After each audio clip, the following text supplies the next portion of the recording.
नमस्ते मंडळी, जय गजानन। सकाळची वेळ होती, बाहेर रिमझिम रिमझिम पाऊस पडत होता आणि आभाळ पण होतं।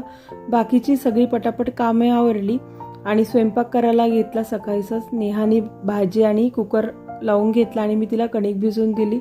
भरपूर सारा घरचा पाला तोडला गोडलिंबाचा आणि आईला त्याच्या दांड्या तोडायला लावल्या मी न्यायासाठी।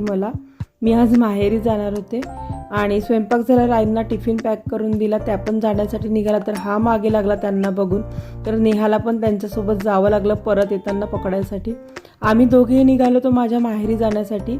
जन्माष्टमीचा कार्यक्रम असतो, तर खूप छान वातावरण होते बाहेर। मला ना निघताना 56 भोगसाठी मुगाचे लाडू घ्यायचे होते, पण गाडी लवकर आलेली होती निघताना, तर पटकन निघावे लागले आणि बैतूलला येऊन विचारले तर तिथे काही मिळाले नाही आणि माहीत पण नव्हते इथे कोणाला की मुगाचे लाडू काय असते। तर आता असं म्हटलं नाही मिळाले, तर चला भेटूया मग पुढच्या व्लॉगमध्ये। Bye bye.